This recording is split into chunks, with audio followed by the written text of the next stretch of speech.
पश्चिम बंगाल विधानसभा चुनाव में मिली हार के बाद ममता बनर्जी उपचुनाव लड़ने जा रही हैं। लेकिन ममता को नंदीग्राम में मिली हार का दर्द अब भी सता रहा है। दरअसल चुनाव आयोग ने उपचुनाव की तारीख का ऐलान कर दिया है। इसके बाद बंगाल की सियासत गर्मा गई है। बीजेपी और टीएमसी एक बार फिर उपचुनाव में आमने सामने हैं।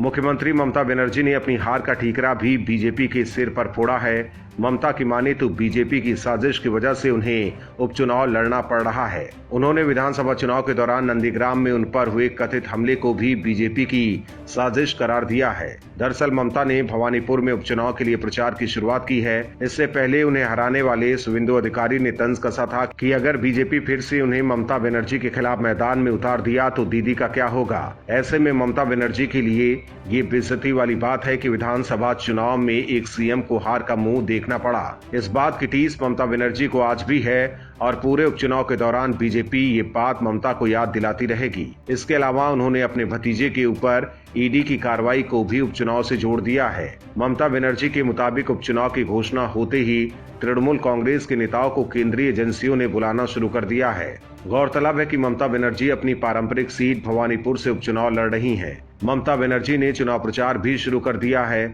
और निशाने पर बीजेपी ही है, क्योंकि उपचुनाव में भी ममता बनर्जी को टक्कर देने के लिए बीजेपी ने कमर कस ली है। ऐसे में इस बार अगर वो हार गई तो सीएम की कुर्सी चली जाएगी। यही वजह है कि ममता बनर्जी की बेचैनी दिख रही है। उधर पश्चिम बंगाल में गृह मंत्रालय ने ममता सरकार को लेटर लिखा है और बीजेपी नेताओं को ज्यादा सुरक्षा देने की मांग की है।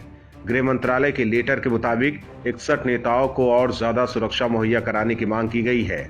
गृह मंत्रालय ने पश्चिम बंगाल सरकार को जो सूची दी है उसमें मिथुन चक्रवर्ती और बीजेपी सांसद अर्जुन सिंह सहित 61 लोग शामिल हैं। आपको बता दें कि बंगाल में इन दिनों हालात ठीक नहीं है। चुनाव खत्म होने के बाद से ही राज्य में हिंसा की घटनाएं चरम पर पहुंच चुकी है।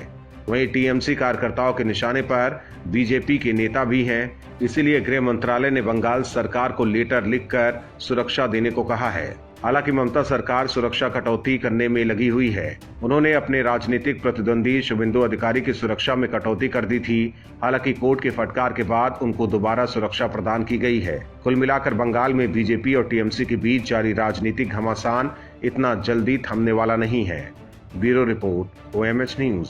और भी वीडियोस देखने के लिए चैनल को सब्सक्राइब करें और बेल आइकन को दबाएं।